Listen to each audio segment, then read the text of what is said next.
So today, this is our last event for both the undergraduate research program and for the junior scholars program, and also for any guests who are not part of our program, welcome. Today we have speakers from the New York City LifeSci internship program. This program is based here in New York and aims to put students and LifeSci New York City in general tries to build up the life sciences industry here in New York, and they have this internship program to help students get into those industries here in New York. I'm gonna leave you with them, and hold on, Alejandra, any announcements? Any? Okay, if you have, for those of you in the Junior Scholars Program, if you haven't done everything we told you to do by now, your stipend might get delayed, and start expecting announcements from Alejandra pretty soon about reviewing your current records to make sure that we process your stipends on time. So without further ado, we have Evan and Sharon from LifeSci, and they're gonna be taking over, so go for it. I'm gonna unplug this camera. And the microphone will be there. So then the version part of the computer. It'll come out. This will have an audio.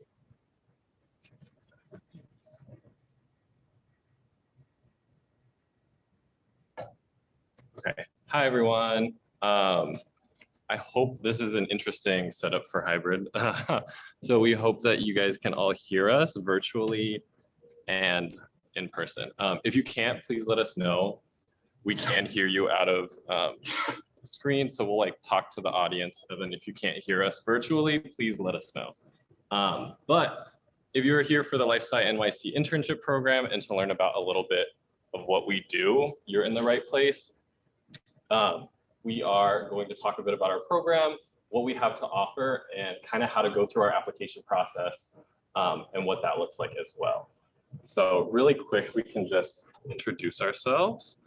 My name is Evan. I'm the program coordinator. With us, you can't see her if you're virtual, but that is Sharon Kaplan. Hi, I'm Sharon. See everybody at least who's here in person.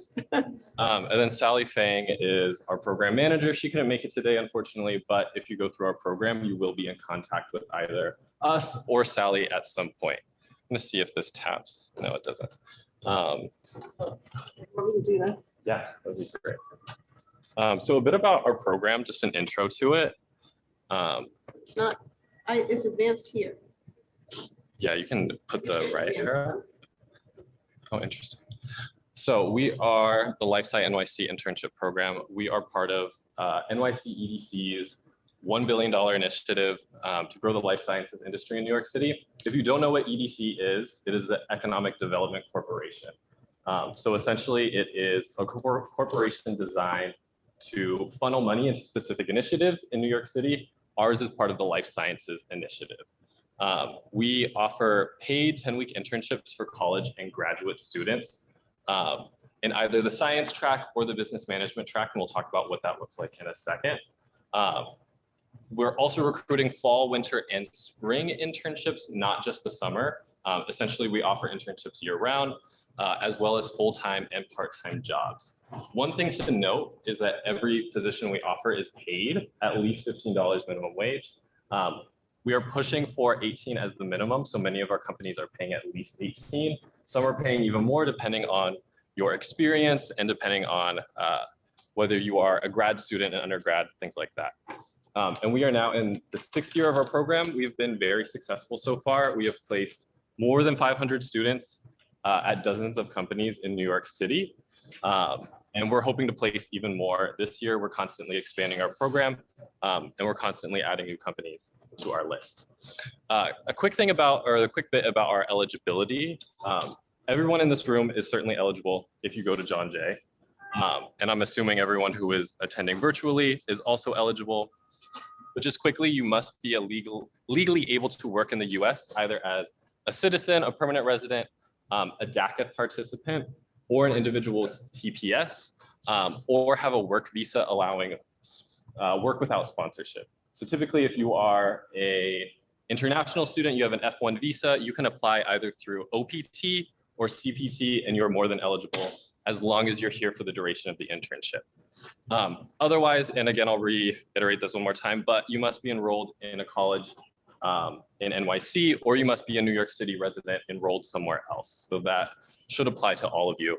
And the last thing I'll mention about our eligibility is our GPA requirement. We do have a 3.0 GPA minimum. However, if this doesn't apply to you, if you, for instance, have a 2.7 GPA, you're still more than welcome to apply to our program.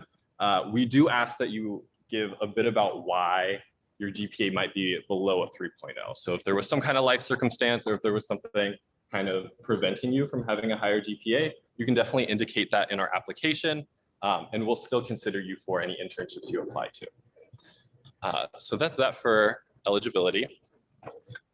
We kind of have to define what life sciences means in an industry context, just as part of our job, because our internship program is only relating to life science positions, but we interpret that very broadly. So we can interpret that as anything relating to pharmaceuticals or pharmacology, toxicology.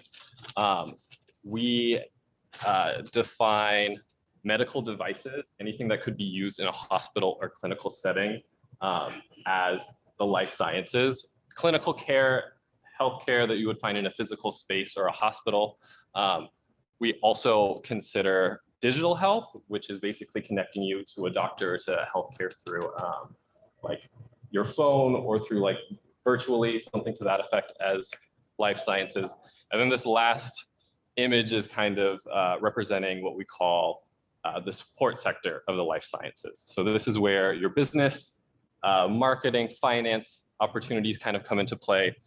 These are positions that are supporting the industry as a whole that don't necessarily relate to biology, chemistry, and like typical life sciences that you might think of. So it is very broad, and we work with quite a few companies.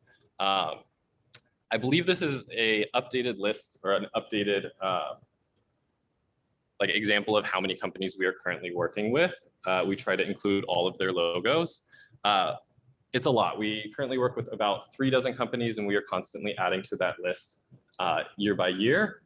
And a lot of these companies you might have heard of. They're also organizations. So Columbia, for instance, Weill Cornell. You might recognize the Alzheimer's Drug Discovery Foundation. And then for the most part, the rest of these you might not recognize at all. And that's because we typically work with smaller startup companies that are 3 to 10 employees, that are really just like in their incipient stages in New York City. So most of the companies we are working with are started by scientists or by people who are in a very niche sector of the sciences, of the life sciences, and they have a need for people with a broad range of skills. And we'll talk a little bit more about that. But we kind of break down our companies into various sectors. So like we said, we work with pharma, biotech companies, a lot of digital health companies, nonprofits, hospitals, research foundations, but also marketing and data analysis companies that are related to the life sciences or analyze data relating to healthcare and biology. And then also a few incubators and accelerators that are basically set up to foster companies as they are started. So again, since we work with a lot of startups, incubators are the main way a lot of startups can get set up. And like we mentioned, there are technically 2 tracks to our program, the typical or traditional science track, where we have our biology majors, chemistry, biochem, biomedical engineering, any kind of computer science or data analytics experience, regulatory, and then broadly we say other life sciences because a lot of other majors will fit into these categories, and we really welcome anyone to apply. On the management track of things, the more like support side, again, since these companies are really small, they need help with business, marketing, finance, things like that, as they kind of keep their business running, because they're not just dedicated to science or the life sciences, they also are technically businesses, so they still need people to support in those areas. So if you have IT experience, public policy, supply chain operations, and again, that list will go on and on. We welcome you to apply and check out what we kind of have to offer. A few job titles that you will see as you scroll through our application, there are a lot of them. We currently have about 60 positions on our full application, but we constantly add to this as the year goes on and as companies have a need for new positions. So I'll just try to read off some of the main ones that you might see in case you can't read it in the back. But we have bioinformatics analysts, biomedical research interns, we have chemical engineers, computational biology, and a few machine learning intern positions actually. Data science and bioinformatics, lab techs are very common, quality assurance interns, R&D interns. The list pretty much goes on. On the business track, you can see accounts receivable interns, administrative and marketing interns. Social media marketing is also, we have a pretty big and growing need for social media experience for people who can kind of market a company through social media. Business development intern, I believe we have one of those currently. Otherwise, development intern, market research, marketing and communications, and then sales. So all of these positions you can see through our portal. In case you were wondering what the timing looks like, it really depends on what kind of position you're looking for. So if you're looking for a position in winter or spring, or maybe fall of next year, those come in on a rolling basis. So essentially companies, as they need or have a need for new employees, or as they find people that are qualified for the positions, they will either put up or bring down positions through our portal. So you can expect those to kind of start and end at varying dates, dependent on the company and when their timeline is. The only thing that's really set in terms of like a specific date are summer internships. Those are 10-week internships typically, and they will run from May 30th until around August 4th, depending on the internship. Otherwise, again, fall, winter, spring, those are kind of coming in and being put up and taken down as the company finds people who are qualified. So this being said, we highly recommend that you apply as quickly as possible. Again, because companies are constantly changing their positions, you want to have as much access to those positions and those opportunities as possible. So ideally, if you can create an application today, you can start seeing as many opportunities or maximize your chance of getting an internship in something that you are actually interested in. Because next week or the week after, potentially something that you might have been really interested in could have been taken down. And you don't want to leave that up to chance. You should really just create an application as soon as possible so that you have access to that. The real deadline, or the only real deadline that we have, besides like our early bird deadline, which we highly encourage you to apply by, is the March 31st deadline for our full summer application. So this deadline is a hard deadline. After March 31st, you can no longer apply to summer positions, and you're kind of only left with spring positions at that point, and maybe the next year or the next academic year. So we highly recommend that you apply as quickly as possible. Otherwise, March 31st is the real only deadline that you have to worry about. The last thing that I haven't really talked about on this slide is the boot camp that we offer from May 24th to the 25th. This only applies to you if you have received an offer from one of our companies and you have accepted. So once you have accepted an offer from one of the companies that we work with, then you're officially a part of the LifeSci NYC internship program.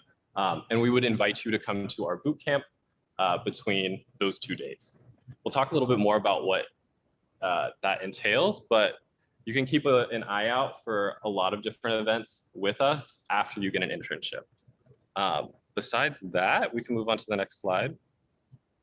A quick overview of our placement process. Sharon is going to go into this in detail in a second. The very first step is to apply through that link. We will be sending out a lot of information to all of you after this presentation, including our application link, this presentation, a recording of one of our past info sessions that you can watch, and pretty much all of the information that you'll need to apply to our program. So the first step is to apply. You will either apply to summer or non-summer application. One is a little bit more strenuous or a little bit more involved of an application, so we'll talk about that. But once you've completed an application, you have access to our job listings. So essentially a drop-down menu of everything that we have to offer. You can pick and choose which positions you qualify for, you're most interested for, and begin submitting cover letters. A really important step 3, is that to actually be considered for a position, you need to submit a cover letter to each position that you are interested in. It's essentially just like a job. Just like any job, you will be submitting your resume, personal information, and usually you will be submitting a cover letter as well. We kind of consolidate that process so you're not looking all over at different companies trying to figure out how to apply to like 10, 20 different companies at a time. We have all of that for you. You're just submitting cover letters through one portal. So it makes it really easy just to kind of like, you don't have to do much research. We do a lot of that research for you, and we're constantly reaching out to life science companies as they start and as we find them. So all that you really need to do is to start submitting cover letters for the ones that you are interested in. Once you submit a cover letter, it is kind of out of your hands. At that point, either myself, Sally, or Sharon will be reviewing your application. We'll be looking at your resume, potentially a personal statement, your references, and your cover letter as well, to kind of gauge if you are actually qualified for that position. If we feel like you're a good fit for that company and that role, we will send you on directly to the company. We'll contact the company and let them know that we think you're qualified. At that point, it's out of our hands. So it is entirely up to the company if they want to reach out for an interview, if they want to hire you. And at that point, if you are hired, you're a part of our internship program. So 5 steps, really, you only need to focus on the first 3 because those are the only ones that really apply to you. I'm going to talk a little bit about the difference between the summer and the non-summer positions in a second, but we will give you this link. Those of you who can click it, go ahead and check it out. But for the rest of you, we will be sending that link where before you even create an application, you can see all of the current positions that we offer for the academic year. So spring or fall through spring, you can see essentially all of those positions before submitting an application. Just to gauge your interest, if you see something that pops out to you, then definitely create an app and you can apply to it directly. But just to kind of separate what our abbreviated and non-abbreviated application looks like, or what our summer and non-summer application looks like, if you are submitting an abbreviated application, meaning just fall through spring, you only need a resume and some personal information. That's essentially it, all you need to create an application. You'll still be submitting cover letters to every position that you are interested in, but it's not very difficult at all to apply as long as you have a resume. Our full summer application is a little bit more involved because those positions are a bit more competitive. We mostly place people into summer internships. So we do ask that you not only submit a resume or a CV, but we ask that you have a personal statement kind of showing or demonstrating your interest in the life sciences. And if you are going to be staying in this position or in this industry in general, we need an academic transcript from your current institution. If you're a freshman, for instance, and you don't have an academic transcript yet, that's totally fine. You can just upload a list of your classes that you're currently taking. And then once you do have an academic transcript, you email us and we will upload that for you. We just need an academic transcript, 1 to 2 recommendations, ideally from someone who knows you on a professional or academic level. And then there is an optional video that we do highly recommend you submit. Sharon will talk more about the optional video, but it's just a great way to kind of add a little bit more to your application. These companies will be able to see the video as well. So it's kind of like they can put a face to your name on paper and just see who you are as a person before they send out an offer. So it's a great idea to include the video as well. In terms of evaluation in general, we are just going to be looking at what your interest in the life sciences is, because our organization is funded by New York City's Economic Development Corporation. They want to make sure that we're retaining people in the life sciences industry. So we are gauging your interest in staying here. So are you going to be leaving New York City? Or are you going to be leaving the sciences in a few years after your internship is over? We're kind of gauging if you're going to stay long-term and what your future career plans look like. And that will mostly come from your personal statement.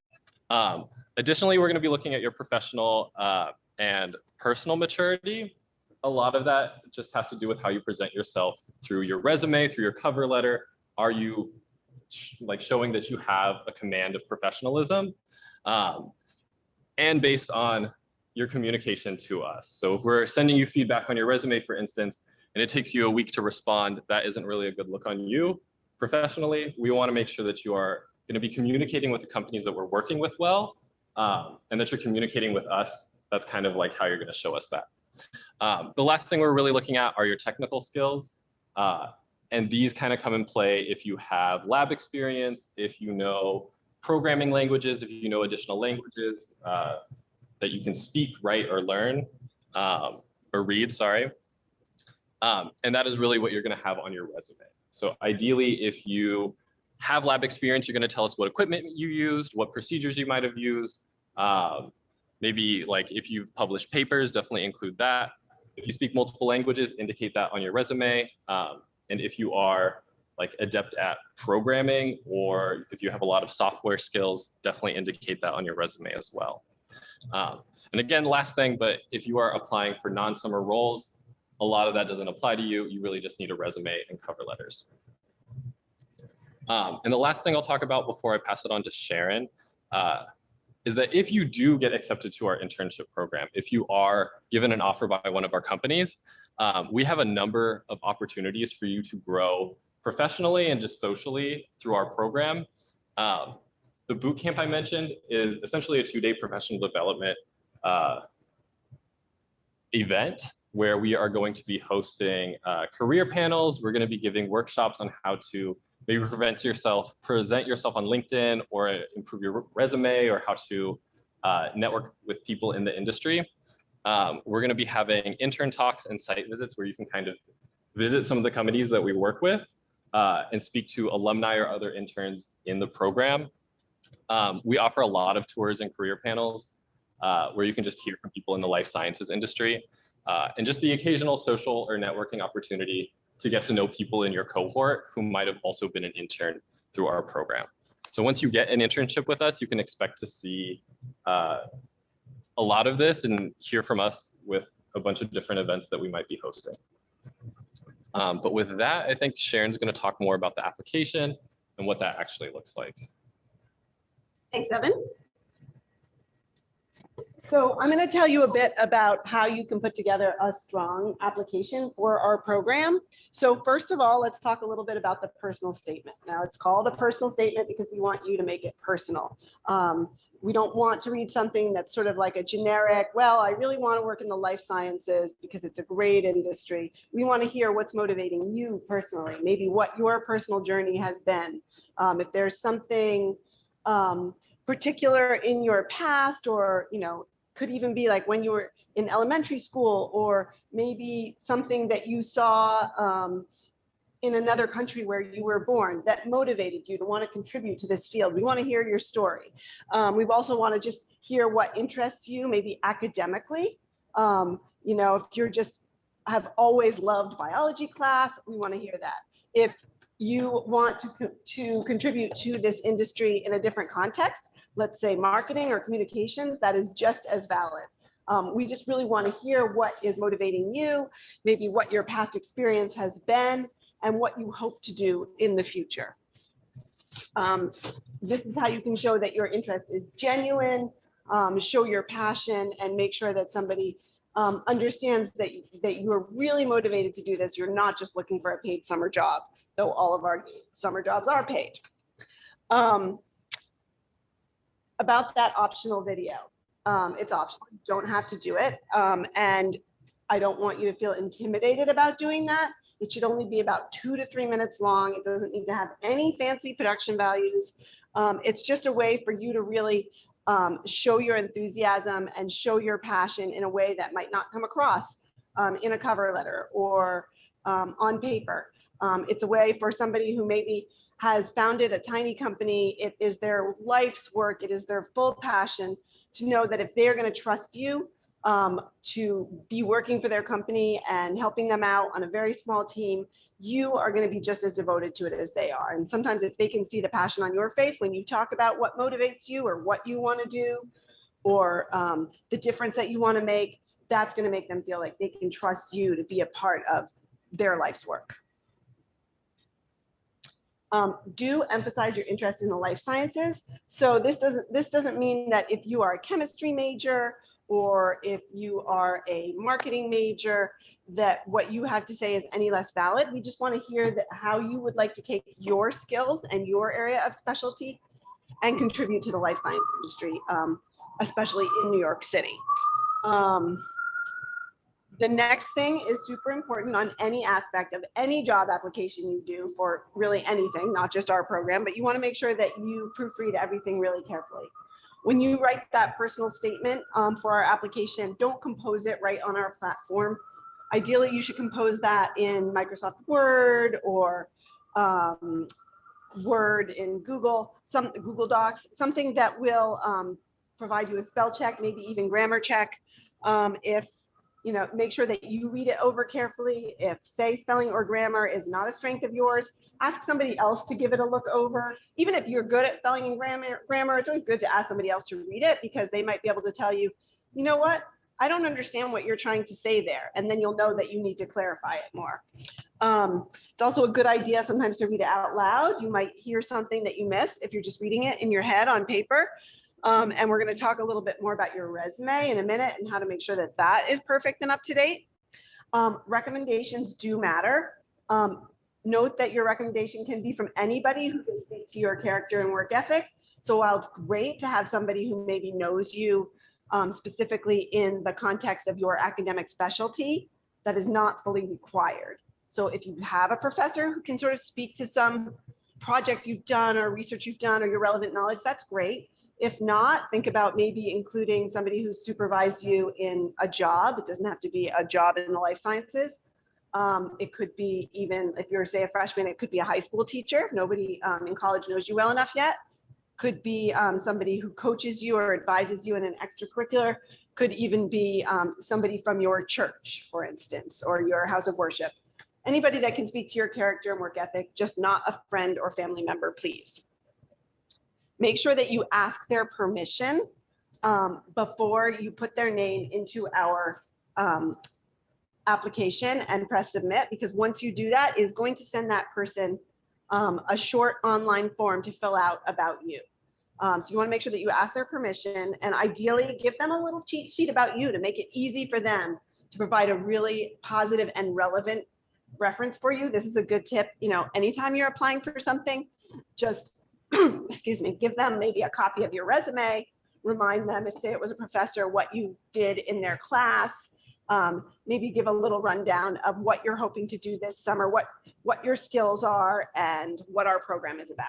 That will just make it really easy for them to say really relevant things that are going to be helpful to somebody who's reading that reference and trying to decide if you would be a good fit for their company. Okay, let's talk about resumes. So how many of you, at least here in the room right now, already have a resume? Okay, that's great.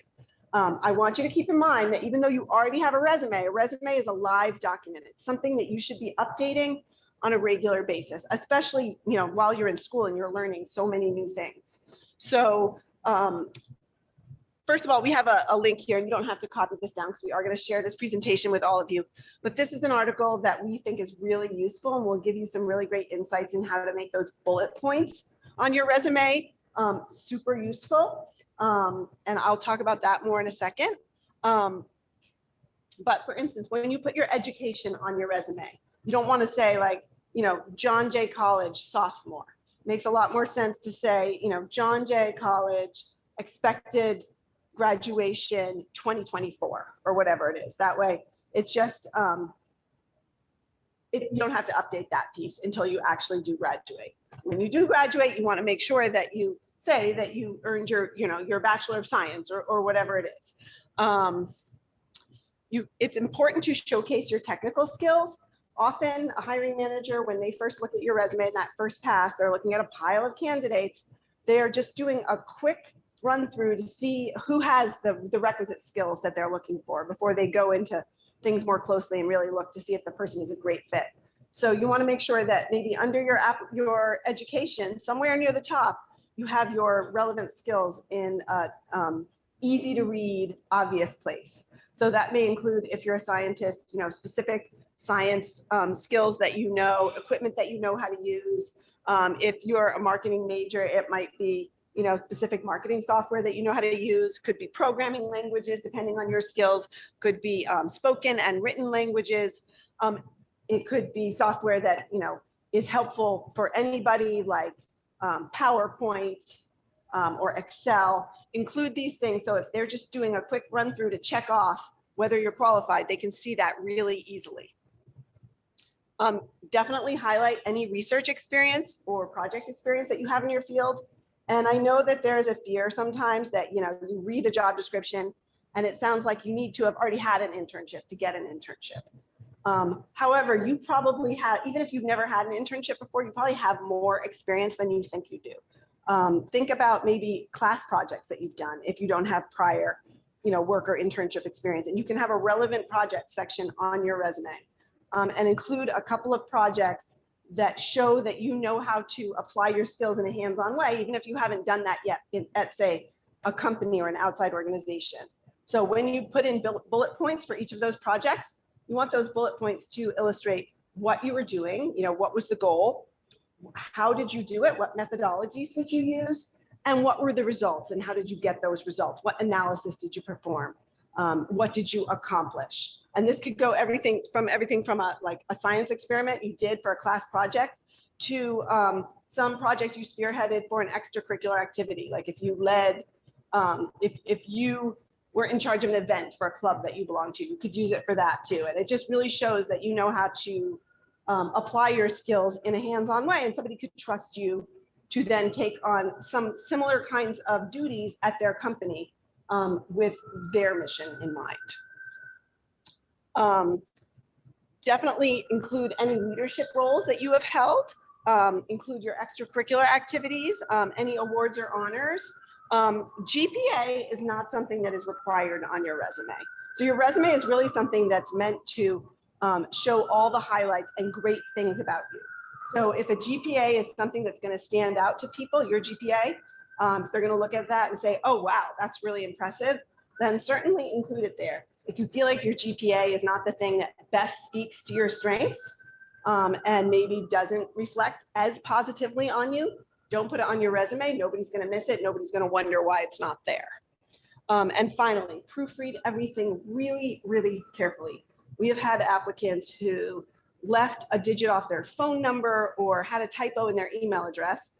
And if you do that, even if you have every single thing that a company is looking for and you're the perfect candidate, when they reach out to you to invite you for an interview, it is going to bounce back and they're not going to be able to get in touch. So read that numerous times to make sure there are no mistakes there. Formatting, you want to make sure the formatting is perfect. As Evan said, we are going to be looking at your level of professional maturity and integrity, as will hiring managers. And one way to do that is to show that you can put on a polished presentation. Your resume is your presentation of yourself. We often see resumes that say that somebody is detail oriented, or a cover letter that claims to be detail oriented. You can say that, but there's really nothing, there's no check there that tells somebody that you're actually detail oriented when you say that about yourself. However, if you submit a cover letter and resume that doesn't have any mistakes and looks very professional, that's going to tell them that you're detail oriented right there. And also just in terms of the formatting, you want to be consistent with your margins. You want to be consistent with your formatting of your headlines, your bullet points. You want to make sure that there are no spelling mistakes. We've seen people misspell the name of their university or a company that they worked for. I recently saw a resume where somebody told us they worked in New Haven, Connecticut. So sounds like a nice place, but I don't know if it's real. So just make sure that you proofread everything super carefully. Okay, cover letters. I know that cover letters scare some people. We have heard when we've talked to students that some people, the cover letter is what scares them away from applying for a job. Now, as you've heard, for our program, you're going to submit all the other elements of your application online at one time. Your application is just going to be there, and you don't have to do that part over and over again. The only part that you need to do once you see that listing for a position you want to apply for is submit your cover letter, because we already have all your other materials on file.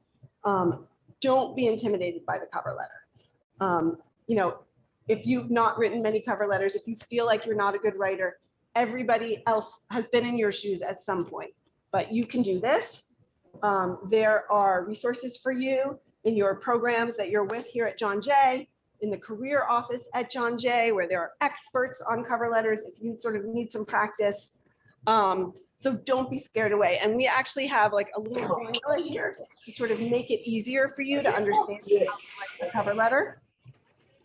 All those other elements of your application, they do speak to your general skills, your goals, your experience, your references. Your cover letter is where you're going to make a case that you actually have genuine interest in the company you're applying for, that you have genuine interest in their mission, that you have genuine interest in doing the things that are listed in the job description as part of that job, and that you have those specific skills that they're looking for. So the first thing you do when you sit down to write a cover letter is read the job description really carefully. Read what the company says about themselves, what they say they're looking for somebody to do, what their mission is, and what skills they want that person to have. Take a minute to look up the company's website and read about them and see what they're working on. See if there's any other information you find out about them out there. Then you're ready to sit down and write the letter. So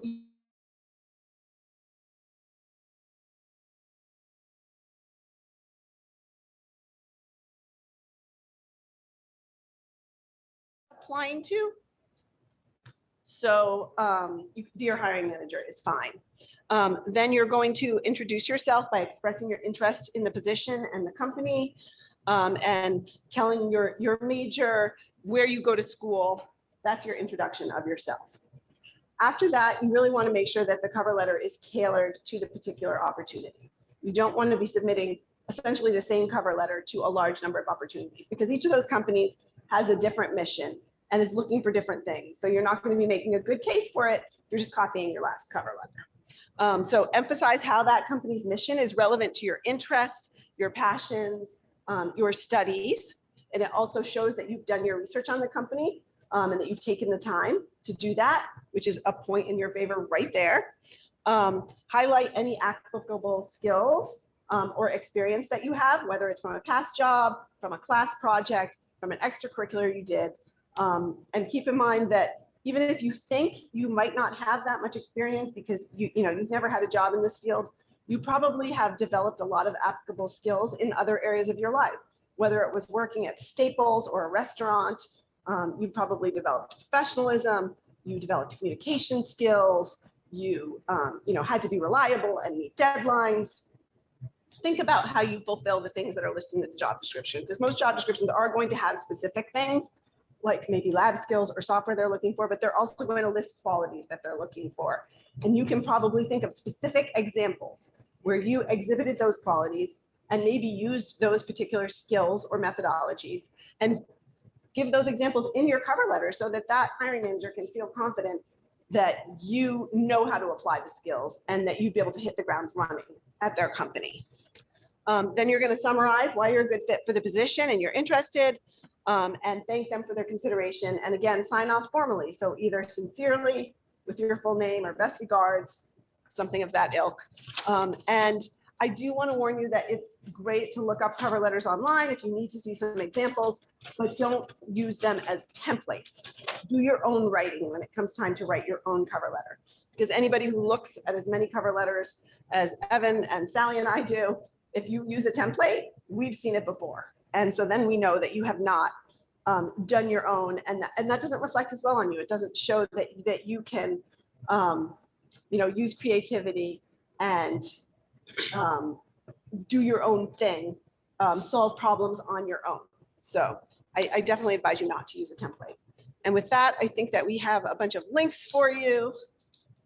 Our website where you can find more information, and our application. You are all invited to join our LifeSci NYC internship program meetup. Again, we'll send you all these links.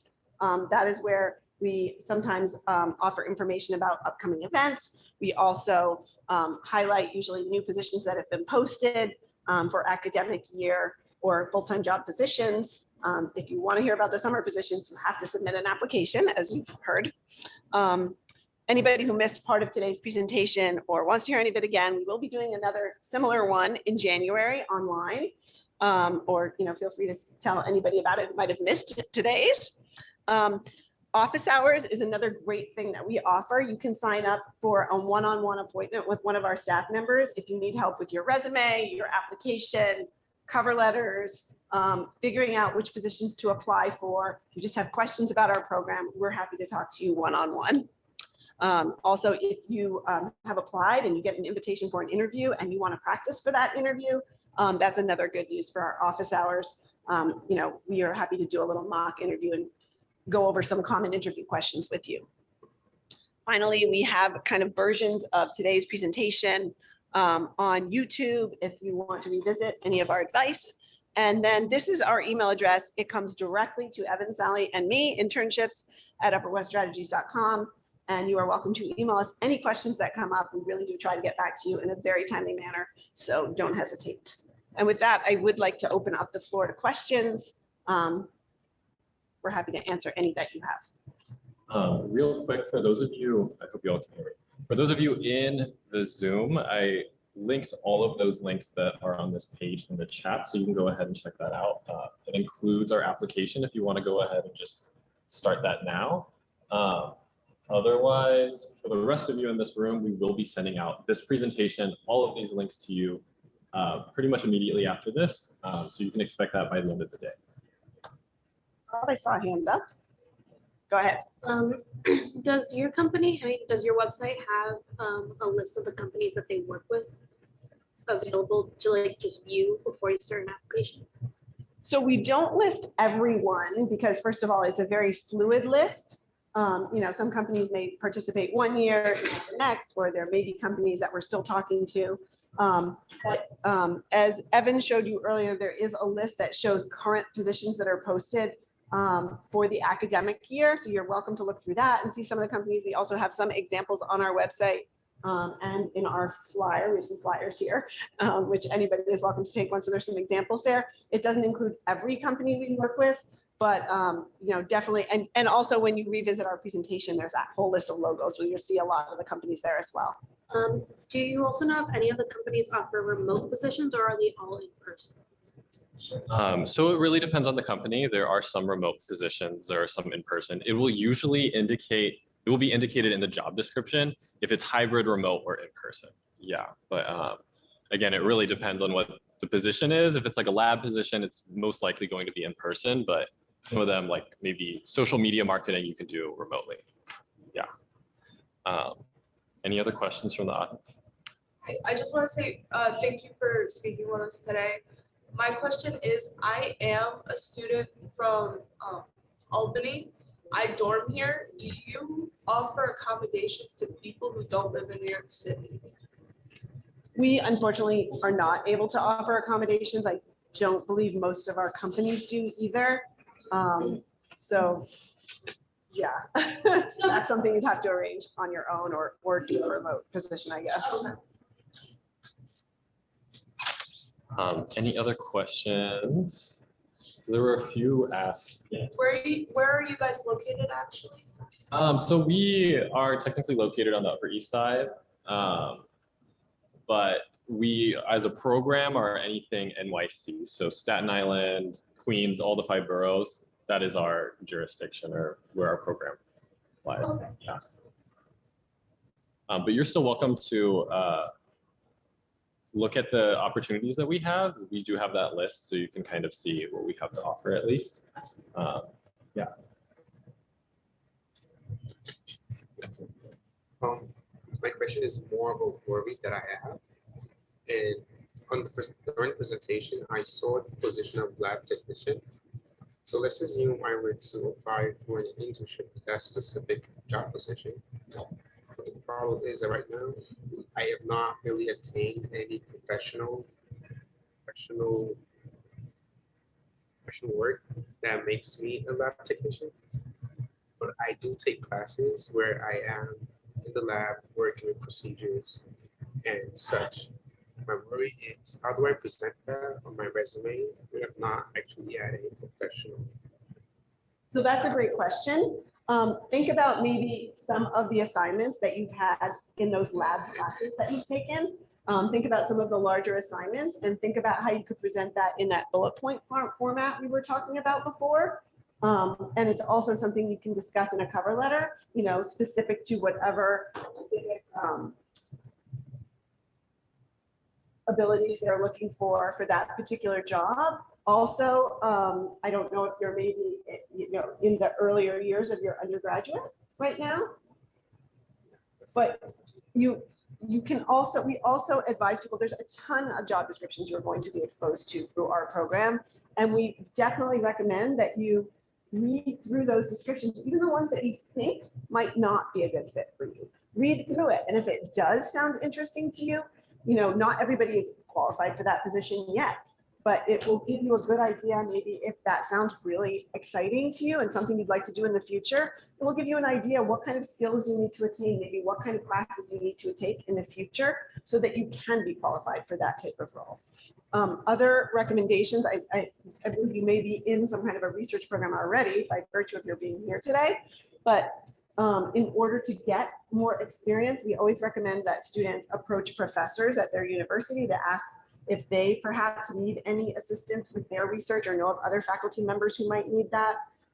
There are sometimes clubs that you can join that are doing science-related things. You can go to presentations in New York City where you're going to learn about more things that are going on in the sciences. Try to take advantage of as many things as you can to try to sort of get more exposure and get more experience. But keep in mind that we will have positions that are available for people who have less experience. And we even work with some organizations that specifically have a mission to give students their first research experience. So keep an eye out for those.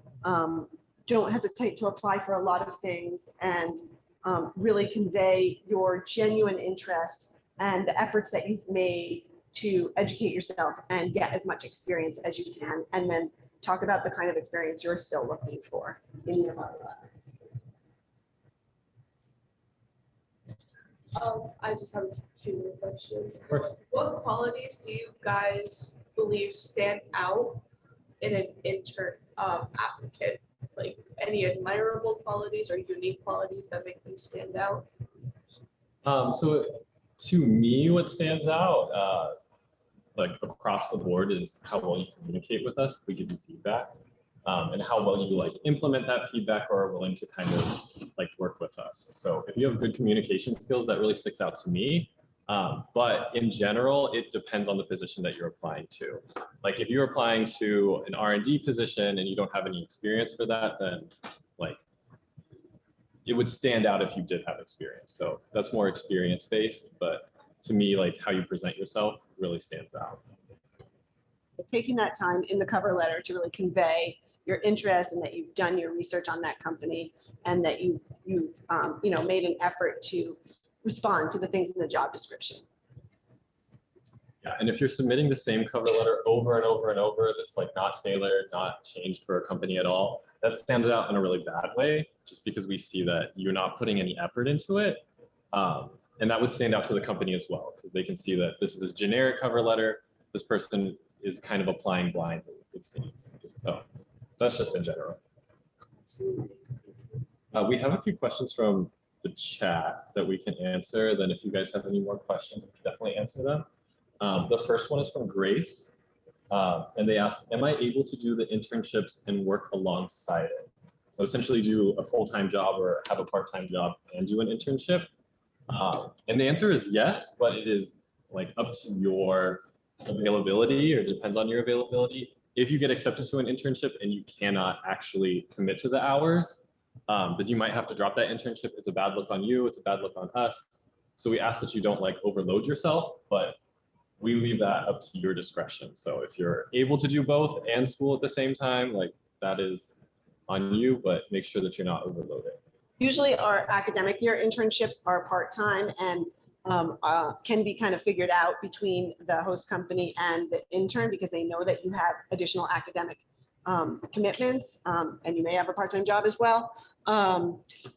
During the summer, most of our internships are full-time, so 35 to 40 hours a week. So that is something to keep in mind. And, you know, if you do get an interview and you're not sure about the commitment, you know, be honest with the person interviewing you and ask them, you know, do you have flexibility in hours? You know, what's the minimum number of hours you need so that you can figure out if it does work for you. But keep in mind also that the positions are all paid. So we're hoping that, you know, you will be able to give, you know, your full commitment to this opportunity. That's one way that we work to make sure that our program is equitable and open to all. The next two questions are very related. One is, do the fall and spring internships work around school schedules? And the second, what is the scheduling like for this internship in terms of shifts? So I guess, like, Sharon, do you want to answer that? What's the? I think we just did answer it. If it's a fall or spring internship, it's usually something that you'll work out with the person who's hiring you, and find something that works around your academic and other schedule. Another question is, I will complete my undergraduate this fall and admit for my master's in fall 2023. Will I be able to apply for this position? So the answer is also yes. If you are either a current student, either PhD, master's, post-grad of some kind, or an undergraduate, or you recently graduated since spring 2021, then you are still eligible to apply. So we're very broad with our eligibility requirement in that sense, as long as you are still a New York City resident or go to school in New York City. So yes, if you're any kind of student, definitely you're still available or eligible. And I think that was the last question. Oh, how soon can I apply for the summer positions? The answer is right now. So you can start applying to every single position we have currently. Right now, I think the only limiting factor is how quickly you can get that application in. And we currently have a few summer positions posted. There are going to be many more as we get closer to summer, especially after the new year. There are going to be a lot more positions starting to be posted. We urge anybody who applies to our program to sort of check the job listings on a regular basis. We also send out an email weekly to all current applicants highlighting any new positions that have been posted, because companies can post at any time. So you know, you don't want to be caught asleep and miss the one that's the perfect fit for you. I think that was all the questions. Do you guys have any more?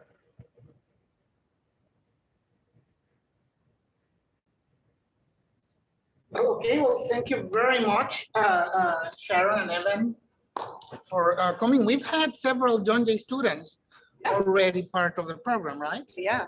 And I know that at least one of them ended up getting her first job right out of the internship CAT last year.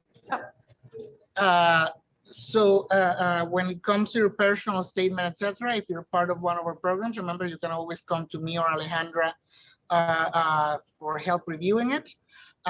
There's also the Center for Career and Professional Development that can help you with your resume and also with your cover letter. And as Sharon mentioned, these things are not, you don't just have one resume, you have one resume for every job you're going to be applying to. Besides that, since this is our last event of the semester, right, Alejandra? Yes. I think from both Alejandra and I and from everyone in PRISM, we hope that you have a great holiday season. Good luck with finals, and we'll see you in February.